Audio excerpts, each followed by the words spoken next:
Hey, RetconRaider here. Before we get started, I'd just like to thank the Raiders, the fine folks who help make these videos possible. With special thanks to Revenant, Anerdinwarpaint, Antonio Hernandez, Matthew Holmquist, Nathan Welch Jr., and Valinrook. Thanks for your support, guys. That said, let's get started.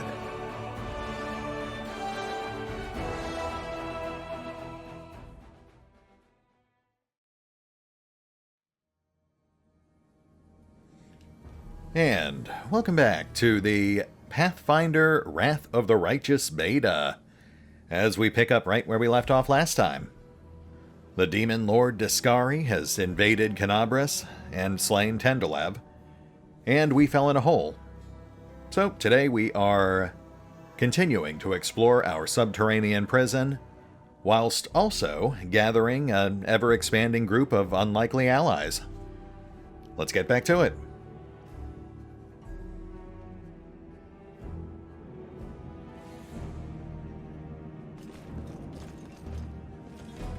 I hope you appreciate this. Statue of an unknown knight. The technique is crude, but the figure is clearly crafted with genuine feeling. Judging by the style of armor, the knight is from the First Crusade, which would certainly lend itself towards backing their claims about underground crusaders. What's that there?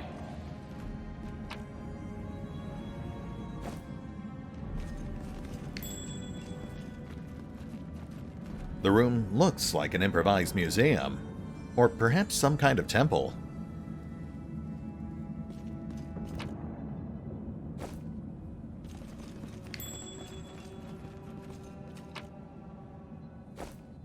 What do we have here?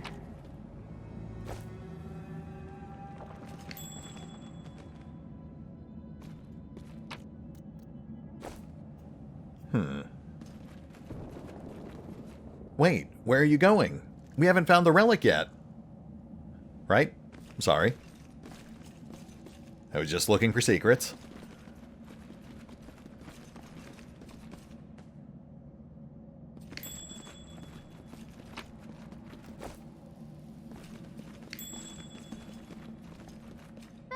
Not this time.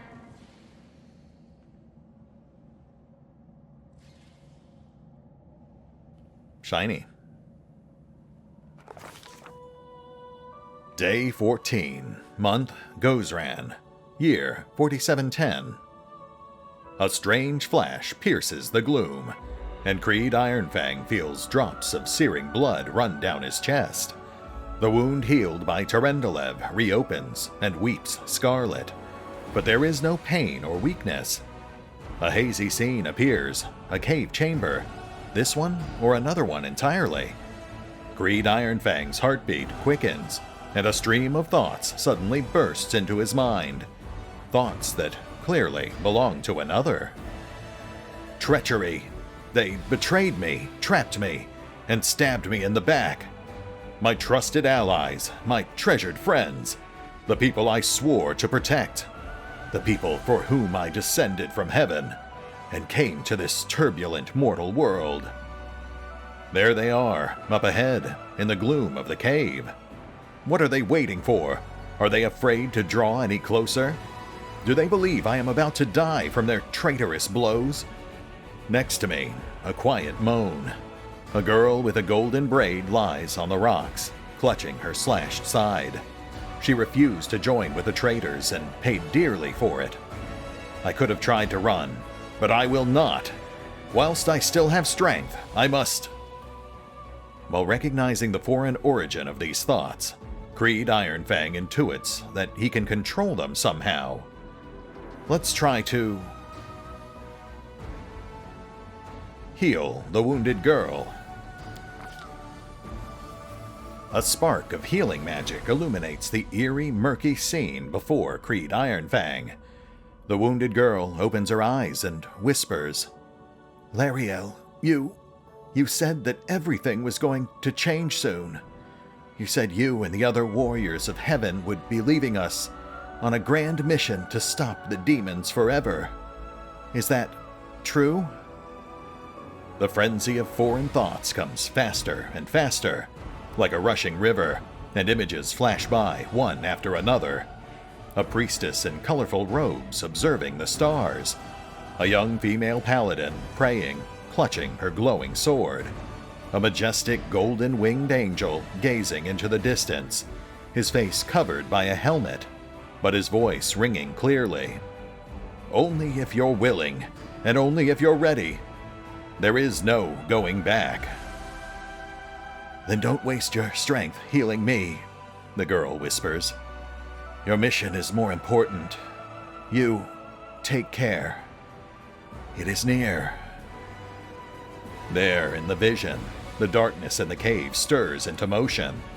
Something massive appears from within its depths. A vague shadow, an outline, a nightmare come to life.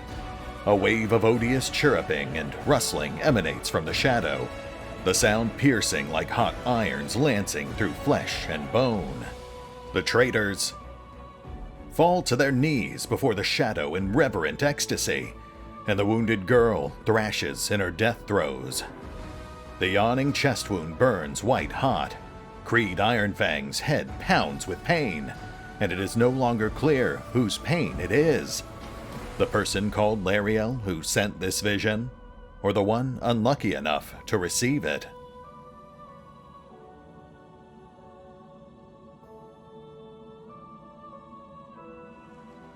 But Creed Ironfang is determined to fight off the illusion. The force of this terrifying attack, though originating in a vision, is much greater than anything Creed Ironfang can withstand. Crippling fatigue drags him to the ground, hands trembling, cold piercing his skull, and slowly creeping along his spine. The one who sent the vision is experiencing something similar. He is broken and exhausted. A monstrous shadow emerges from the murk of the cave. It is not real, it exists only in this strange vision or memory. But the thrill of fear it provokes is more than real. The shadow's features starkly resemble those of Deskari, the terrifying demon lord. In a movement as swift as thought itself, the monster's hand is wrapped around the throat of the one they call Lariel. The foolish angel struggling on the rocks, like a fly with its wings torn off, intones the shadow. Its voice changes as it moves, shifting from a quiet whispering to a sonorous shout, becoming young, then old and quavering. Where is your goddess, angel? Where is her self-assured herald? How is it that you are dying here alone, so far from the light of your heaven? A strange calm envelops the thoughts of the one called Lariel. He recognizes who stands before him, and he knows he will never bow down before this enemy. The flaming sword flares to life in his hand, bright, pure, flickering with multicolored sparks like a sunbeam through stained glass. Slash! The blade slices through the demonic creature's flesh, and the monster recoils with a howl, releasing his grip on Lariel's throat. The angel falls back heavily on the rocks. His vitality is ebbing, but his pride remains undiminished. He grips the sword, and with his last burst of strength, plunges it into the rock. Creed Ironfang senses that the vision is fading, the rush of thoughts diminishing, like a river running dry. The last thing he hears is this. You will kill me, monster. This I know. But one day, someone will come here and raise up my sword. They will raise it up and save and protect the innocent. The vision disappears, vanishing in a burst of colors. Creed Ironfang does not hear the final words, but he seems to complete the thought, taking it to heart. The words fly from his lips, and with them, something else. The heat blazing in Creed's chest fades away. The edges of the scarlet wound close, leaving not even a scar behind. Looking down, Creed Ironfang sees the flaming sword in his hand. Or rather, its outline, the memory of what the sword looked like. With a final surge of warm and soothing light, the sword vanishes, and the light is drawn into his hand. Creed Ironfang senses that it will return. All he need do is call it.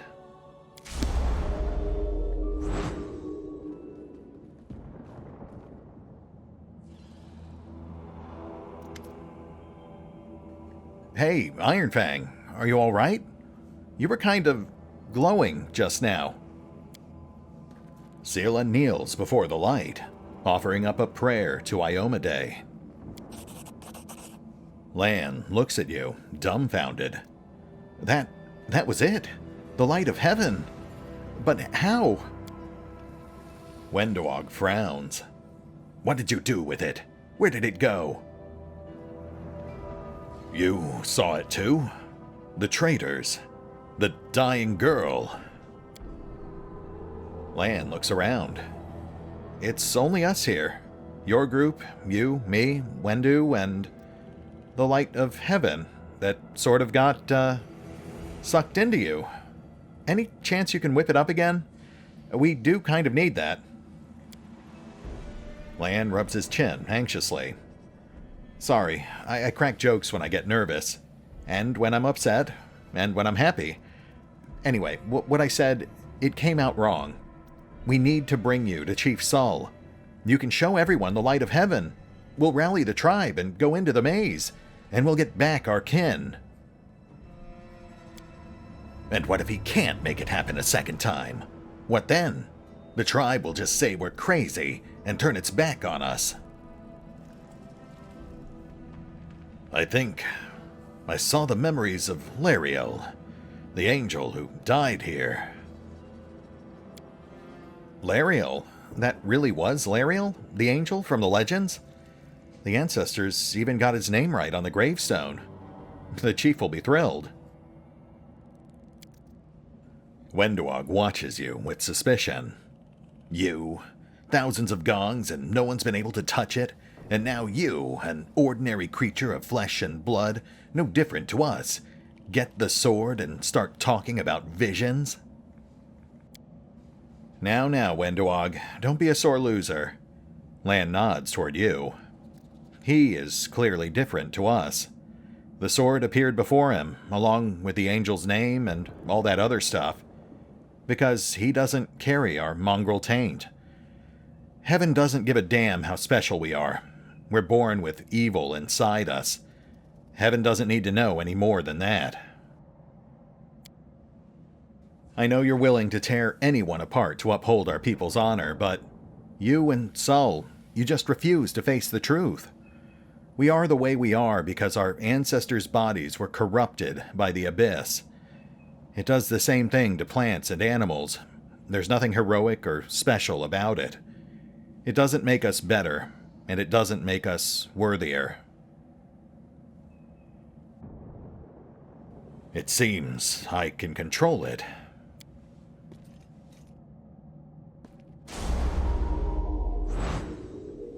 That is just...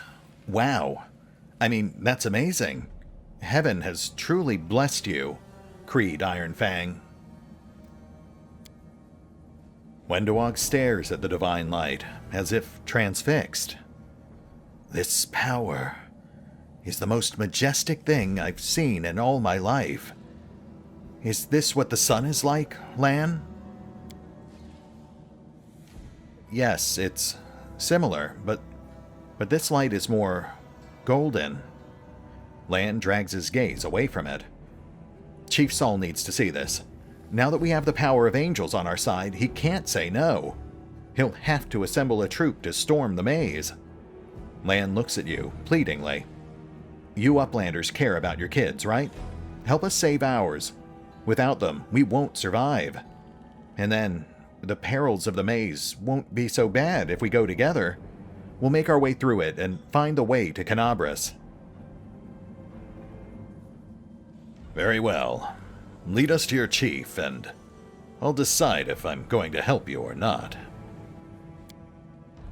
Let's go. We'll take the short route. Well, the only route, really.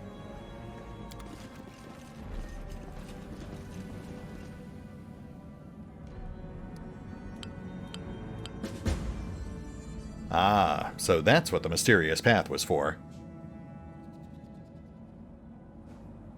And we have 2 new tagalongs. Lan, the lawful neutral Zen archer. Interesting. And Wenduog, the neutral evil fighter. Wow, a 20 dexterity. And a 5 charisma. That seems about right. I did get the impression that Lan was the more charismatic of the 2. I wonder if Wenduog is actually a full-fledged companion, because she was definitely not in the previous build. I'm really curious about her, though, sadly, given her alignment, I don't think we're going to get along. But who knows, maybe I'll play a slightly more amoral character once we get to the full launch build, just so I can explore some of these other intriguing characters. Okay, I think we got everything. Moving on. Hello there. This actually gives me a chance to try something new. I know we can start combat with range attacks, but I would like to see if we can start it with a charge. Did we step on their toes as well?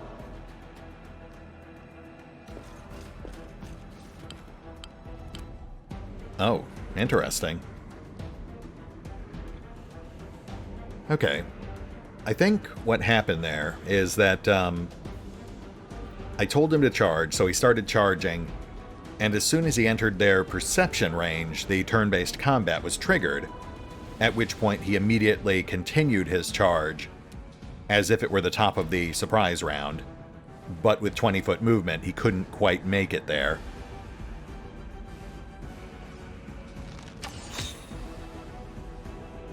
That's fine. We'll just beat these things to death the old-fashioned way.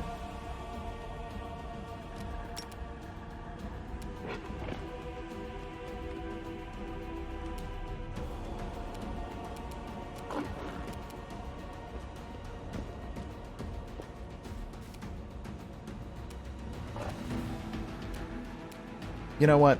We have a sudden glut of range attackers. So, let's go ahead and set Camellia back to her rapier and buckler. I've never really used a spirit hunter before, but the general concept seems to be pretty close to the Magus.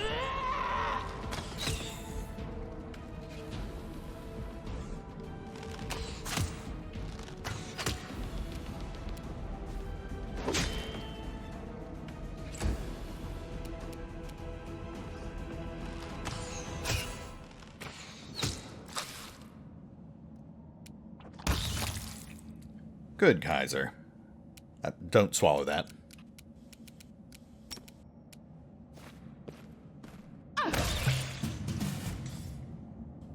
And it ends.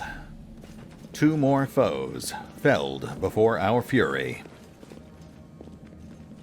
Oh, you know, I just realized we should take a look at what skills our newbies bring to the party.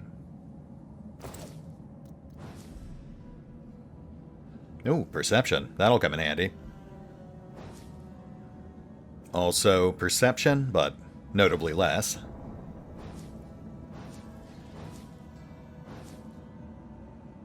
Oh, wow. I did not realize that Camellia is basically our surrogate rogue. That's good, though, because we don't have an actual rogue, and I have no idea when we're going to get one. Oh, and we'll have Lan start this one. Make every strike count. Did we find trouble? No, they did.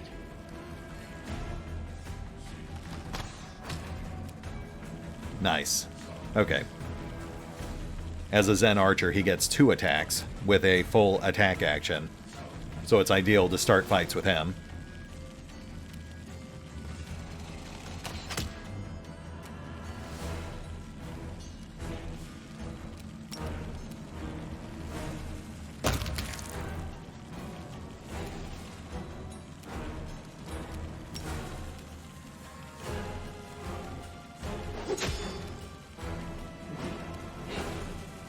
moving to flank.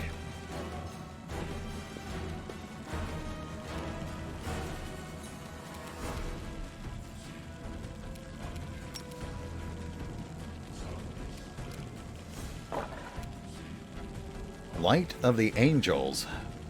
You summon a soothing light, warming the hearts of your allies and obscuring the vision of your enemies. Every ally in 20-foot radius gets 1 temporary hit point for 1 hour, and the enemies become dazzled for 1d4 rounds. Huh. Well, that's new.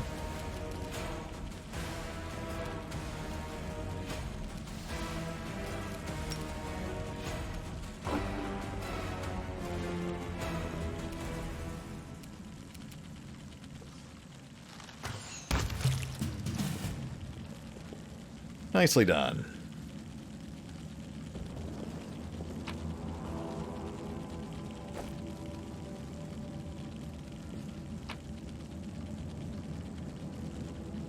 Oh, look at that. So a lot of these things we're picking up now actually serve a purpose in crafting.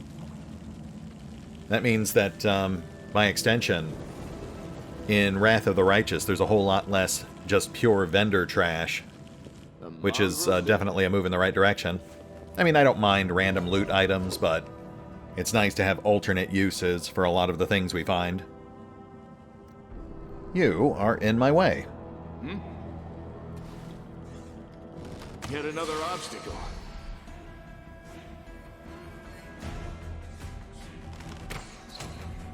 There we go. That double shot opener is pretty nice. They'll beg me to stop!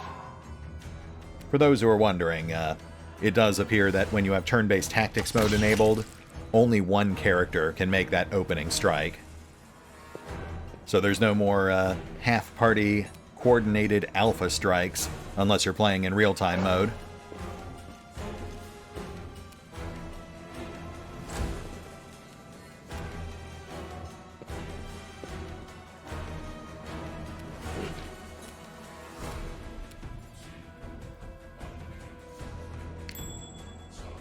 Oh, meow.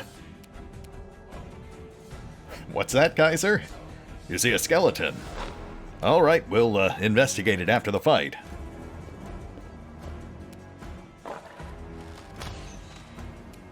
Endure this! All right, let's see what we got here.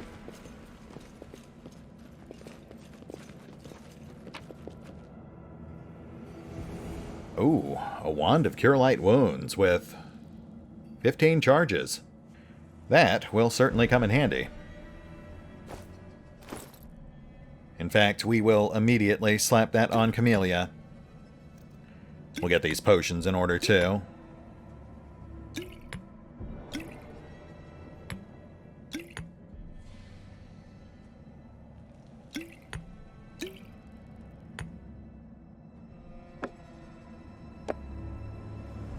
And we'll have to be wary of encumbrance. Let's lose that crossbow.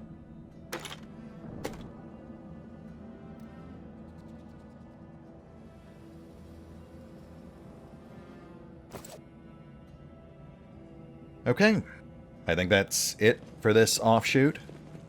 Let's head back to the main path.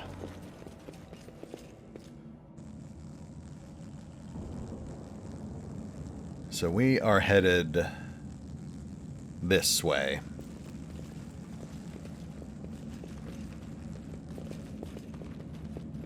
Lan? Doubt is the heart's greatest challenge. Do not fear! Do not waver! Thank you, Lan.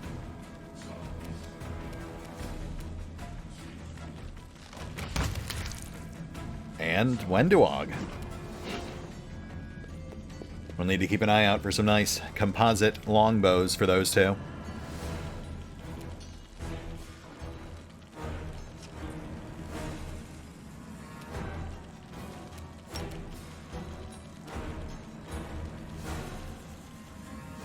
The one downside to being able to rotate the camera is it becomes a whole lot easier to disorient yourself.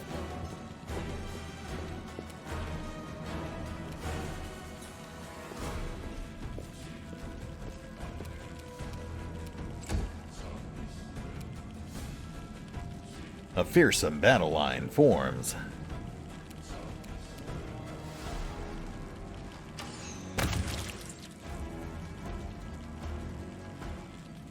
I wonder if a buckler would benefit from shield wall.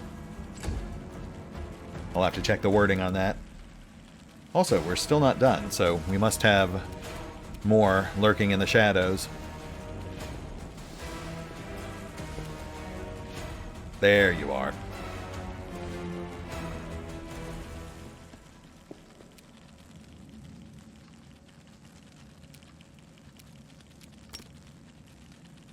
No good path for charging, so we'll just move up on it.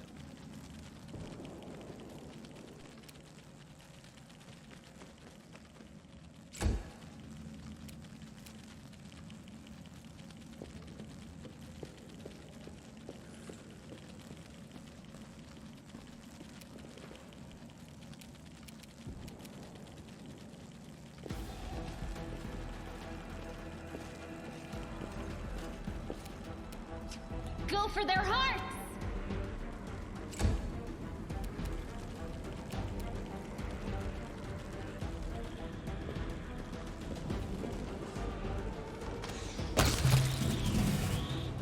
Oh, there we go. Thank you, Lan.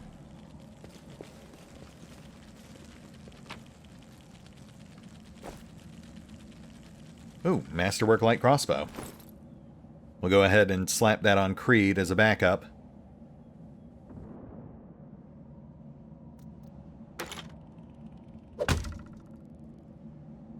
I'd also like to find a nice hafted weapon for Creed, just to further differentiate him from Seela. She's already sword and board. You won't survive me.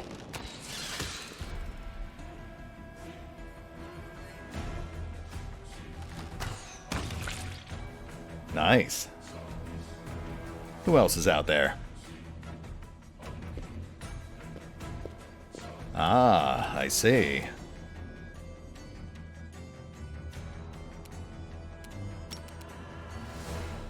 Just out of charging range, of course. Terrors may indeed stalk these shadows, but yonder, a glint of gold.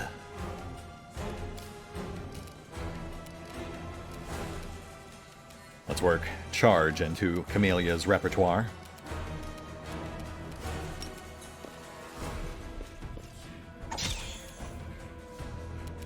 I was worried Camellia was fragile because of her light armor, but her AC is actually right up there with Creed and Seela.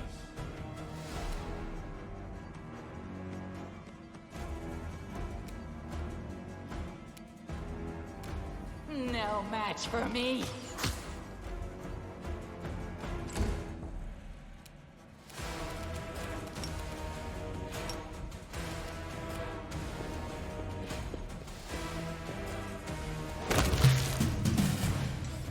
That'll do.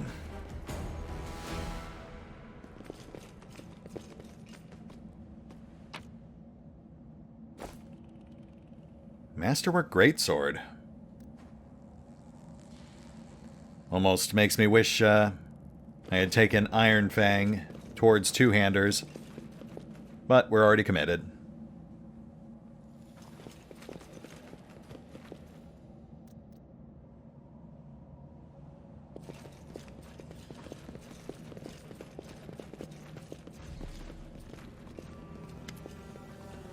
Wendawag glances at Lan, who is fixing his slipped bowstring, and quickly walks over to you. Her cat-like eyes glow from beneath her hood. Listen here, you.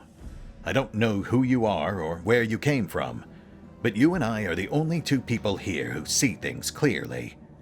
That's why I'm asking you, don't show the light of heaven to Sol. Lan is sure that the light should be shown to the mongrels.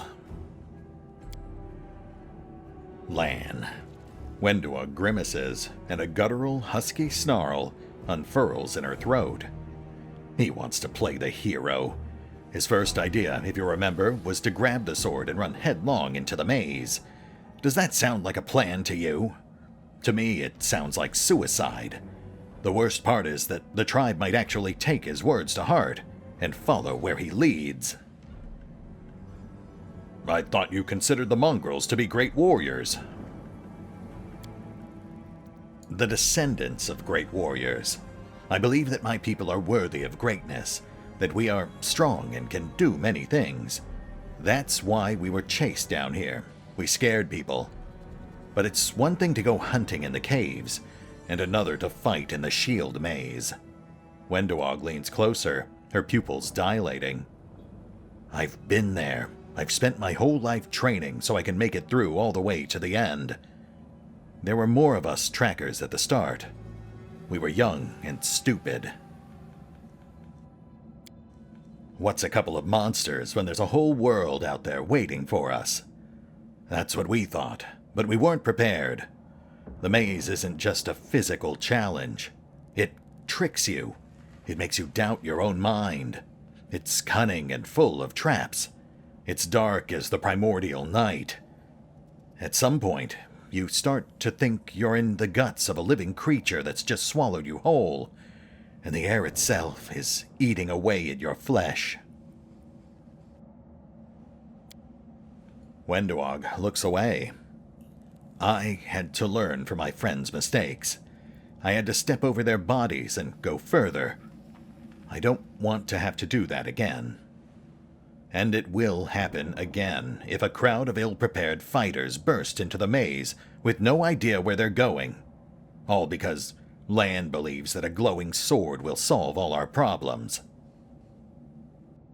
Don't you want to save the kids lost in the maze? I do want to, but I'm not going to risk the future of the tribe for the sake of a few stupid kids. Chief Saul is hesitant, and for good reason. He also understands how dangerous this is for the tribe. Lan's the only one who benefits from these childish games of heroism.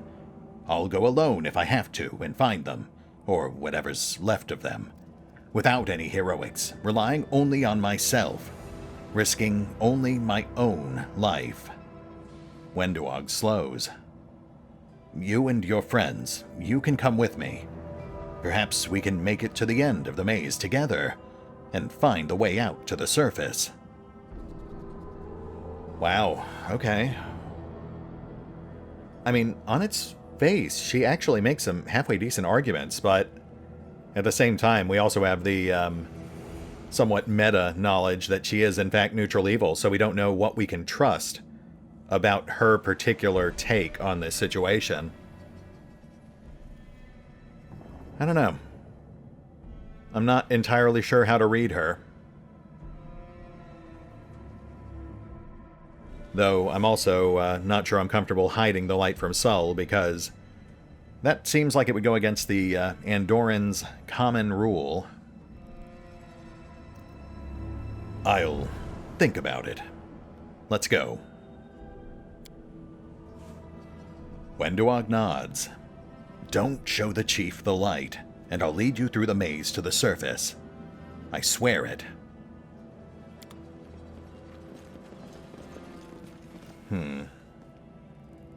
Very intriguing.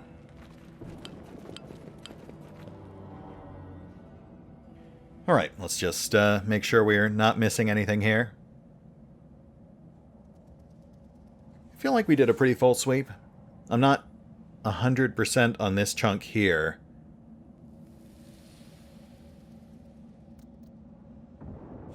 Yeah, I think we're good.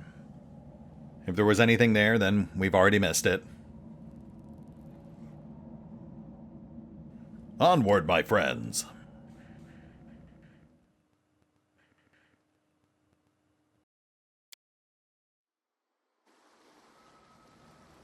Alright, where are we now? Neatholm.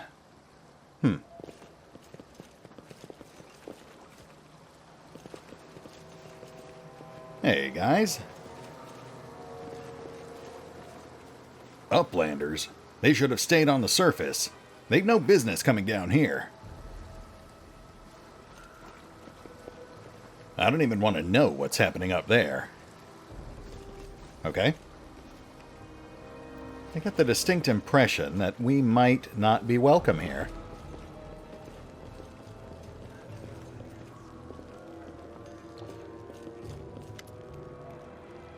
Your first impression of the mongrel village is of a squalid dump, with the odors to match.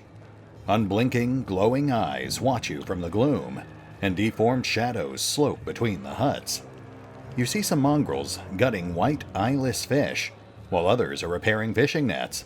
All the signs of normal village life, but tense expectation hangs in the air. A heavy-set, aged mongrel slowly shuffles his way toward you. The hair on his head grows in limp, wispy strands, and his face has a distinctly rat-like appearance, with pronounced teeth, and you hear a rattling sound in his chest with every breath he takes. One of his eyes is white, fully scarred by cataracts, while the other gleams with moisture. Uplanders, Shay. End times are upon us, indeed. Chief Saul, we found the angel's sword, and we found the one who can wield it. Lan points at you. He had a vision, and now the angel's sword is somehow inside him. Gather the tribe, anyone who can hold a weapon. The young ones are still alive. We can go save them. Saul raises his hand with ragged, broken fingernails. Ah, Lan, always dreaming, always talking. You're too hasty for your own good. It's going to get you in trouble. Saul eyes you up and down. An uplander with the light of heaven. That's too good for us. Our kind don't have good things happen. There's always a catch. Lan trusts people because he likes to believe. Isn't that right, Lan? I'm the chief. I don't work on faith. Show the light. Wenduog stares at you intently, like a cat watching a bird, and shakes her head in warning. Is there someone else from the surface here? Saul points off to the side. There he is, hale and hearty, and prim as a peacock, just like me. Saul laughs, but quickly returns to business. It's not good. Too many uplanders. It's not good. It's not right. What are you up to here? You're not one of us. We're not your kind. When the time comes, we'll come to you, not you to us.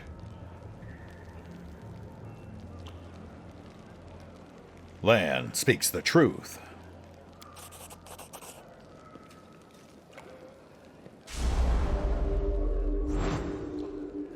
The heavenly flames flare to life at your unspoken command. Bright, pure, dancing with multicolored sparks, like a sunbeam passing through stained glass. The mongrels abandon their tasks and stare, transfixed. The light is bright, but not blinding. It is warm, but its warmth is soul deep. Saul is silent for a while. Tears are streaming down his wide, pale face, but the old man doesn't even care to wipe them away. So it's true. The angel did not forsake us. No, he came. Back from the dead he came, to save our children. Lan gives you a nod of thanks. The scaled half of his face is indifferent, but the human half is visibly relieved, as if he wasn't sure all this time that you would support him. Wenduog hisses at you like an angry cat. See these fishermen and these hunters, these husks of men and women. Their blood will be on your hands. I am not responsible for others' decisions. Wenduog snarls in fury.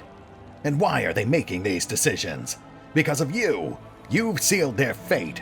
You're a murderer! You always think the worst, Wendu. We're not on our own on this anymore. We've got allies. Well, a couple at least. But one good fighter's worth 10 bad ones. You have the right of it, Lan. But we're Neathers. We're going to wait. I sent a messenger to summon all the tribes. It will take time, yes, but they will all come. They will all come for the light. Wait, Lan. Wait, Uplanders. Rest a while in one of our huts. Our home is your home. Lan sighs. All right, Chief. Understood. Let's hope that a few hours isn't the difference between life and death for those kids. If they ask me what took us so long, I'll tell them it was your decision. Wenduog only grits her teeth in silence.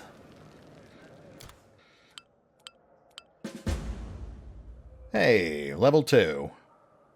I did not prepare for that at all.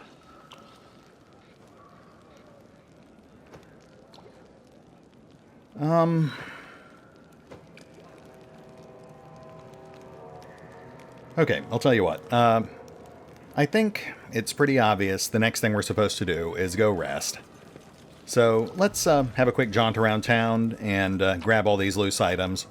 Then I'll consider our level up options between episodes.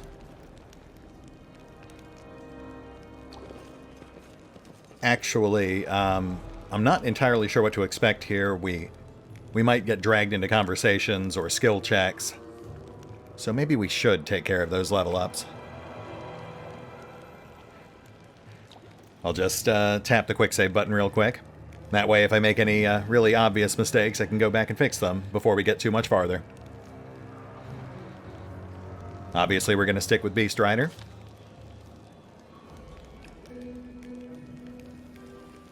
Skill points go in our 3 skills. Oh, and I guess that's pretty much it. We mainly just picked up this new ability. Lion's Call. All allies within 60 feet gain a competence bonus on saving throws against fear, and a +1 competence bonus on attack rolls for a number of rounds equal to his Cavalier level. Interesting. And unless I am misreading this, that is an at-will ability that I can use whenever I want.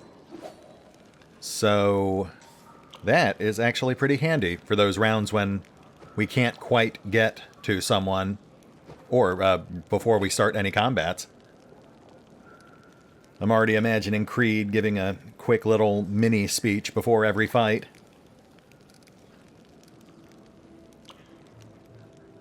And you know what? I'm actually pretty sure the companions all have their own preset paths as well, which you can diverge from if you want to, but let's keep this simple. We'll let the... okay. We'll let the companions basically dictate their own growth paths. If we see any really weird decisions, then we might change them, but this'll give us a better idea of who they're supposed to be, as opposed to min-maxing them into an optimal fighting force.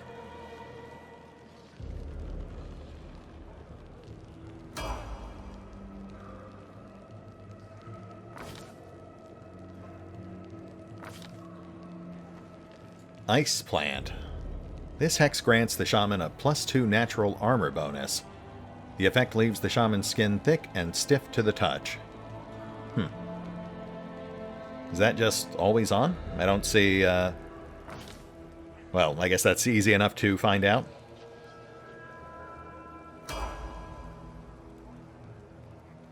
Lan continues on the path of the Zen Archer. Nothing unusual there. Precise shot. That's a good one. And Way of the Bow Longbow, which is basically just weapon focus now, but then also weapon specialization at 6. Not bad.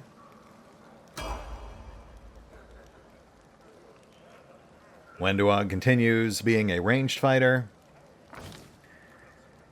Oh wow, is that what she looks like? There's a whole lot more legs than I was expecting. And I see she's picking up Deadly Aim, which is an interesting choice. Does she already have Precise Shot? Oh yeah, there it is. In that case, Deadly Aim is not a bad choice. The impression I'm getting here is that they both serve essentially the same function, but that Lan is more of a less accurate machine gun archer, whereas Wenduog is more of a powerhouse archer. Slower rate of fire, but deadlier impacts. In retrospect, I suppose Deadly Aim also makes sense because fighters do have a faster base attack growth. Not by much, but enough that it might actually make a difference on the battlefield.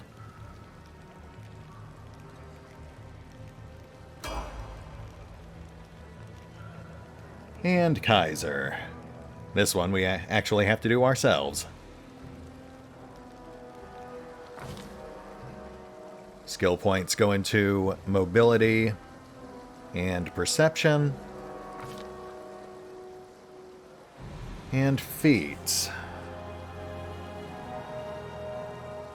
We get combat mobility for free at like level 5? It's not showing our Daredevil archetype bonuses.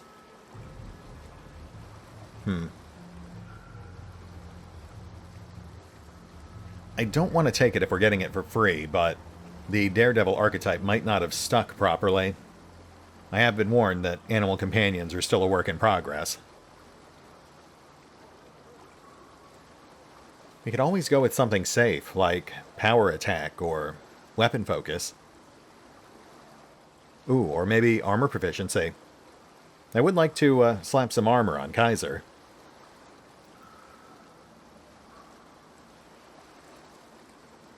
You know what? There is no point in rushing it, so I will just give it some thought. We're past time anyway, and this seems like a pretty good breaking point, so let's hit the pause button for now. I will ponder on my options for little Kaiser, and we will pick up here next time as we finalize our level ups and explore Neathholm and the colorful folks that inhabit it. See you then.